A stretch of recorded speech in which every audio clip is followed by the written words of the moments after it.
السلام علیکم ورحمۃ اللہ وبرکاتہ۔ ناظرین، استقبال ہے آپ کا ہمارے چینل دا اردو نیوز میں۔ اسرائیلی مظالم کے خلاف شاہی جامع مسجد نئی دہلی سے مضبوط آواز اٹھی۔ شاہی امام سید احمد بخاری نے نماز جمعہ سے قبل مغرور مغربی قوتوں کو خبردار کرتے ہوئے کہا کہ خود کو سپر پاور تصور کرنے والی طاقتیں سمجھ لے کہ اللہ تعالیٰ سے بڑا کوئی سپر پاور نہیں ہے۔ تلاوت قرآن کریم سے اپنے خطاب کا آغاز کیا اور مسجد اقصی اور بیت المقدس کی اہمیت و افادیت پر روشنی ڈالی، اور پھر اسرائیل کی جاری حیوانیت کو بے نقاب کیا۔ شاہی امام نے کہا، فلسطین میں جس بربریت کا اسرائیلی ریاست اور اس کی قیادت کے ذریعے برملا اظہار ہو رہا ہے، اس سے انسانیت شرمسار ہے، جس کا ثبوت اقوام متحدہ کی جنرل اسمبلی میں 153 ممالک کا اس قرارداد کی حمایت ہے جو اس بربریت کے خلاف اور فوری سیز فائر کرنے اور غزہ کے متاثرین کو انسانی امداد فراہم کرنے سے متعلق تھا۔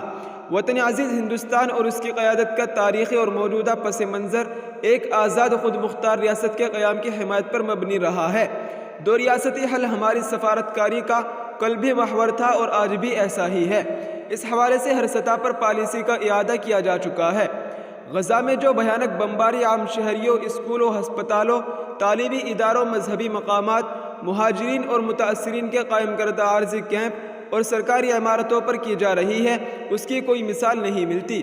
ظلم کی اس سے زیادہ انتہا کیا ہوگی کہ قبر کو کھود کر ان سے میتوں کو نکال کر ان پر بلڈوزر اور ٹینک چلا دینا، یہ انسانی حیوانیت کی بدترین شکل ہے، جس کی ہر طرح نہ صرف مذمت کی جائے بلکہ مہذب دنیا کو بالخصوص بڑی طاقتوں کو فوری طور پر اس کو روکنے کے لیے اپنے آہنی ہاتھوں کا استعمال کرنا چاہیے۔ اس میں تاخیر ان کی غیر جانبداری اور براہ راست ملوث ہونے پر سوالیہ نشان کھڑا کرتی ہے۔ جی ہاں ناظرین، انہوں نے آگے کہا کہ وزیر اعظم نریندر مودی نے متواتر ہلاکتوں، بمباری، معصوم جانوں کا ضیاع اور انسانیت کے تار تار ہونے کا اعتراف بھی کیا ہے۔ مسئلہ فلسطین اس نہج پر پہنچ چکا ہے کہ اس کا فوری اور قطعی حل اقوام متحدہ کی متعلقہ قراردادوں اور عرب لیگ خلیجی تعاون کونسل کی قراردادوں کی روشنی میں دو ریاستی بنیاد پر ہو جانا چاہیے۔ یہ بڑی بدقسمتی ہے کہ وہ یہودی قوم جو جنگ عظیم میں جینوسائیڈ کو آج تک نہیں بھلا پائی ہے، وہ اس بربریت سے بڑھ کر آج فلسطینیوں کے ساتھ غزہ اور مغربی کنارے میں کر رہی ہے۔ مسلم دنیا اس حوالے سے اپنے فرائض کو ادا کرنے میں کہیں نہ کہیں قصر کر گئی اور کر رہی ہے، یہ افسوسناک ہے۔ انہوں نے آخر میں کہا کہ میں اپنے ملک کے وزیر اعظم سے امید کرتا ہوں کہ وہ فوری جنگ بند کرانے اور معاملات کو سلجھانے میں اسرائیلی وزیر اعظم کے ساتھ اپنے ذاتی تعلق کو سفارتی دباؤ کے طور پر استعمال کریں گے۔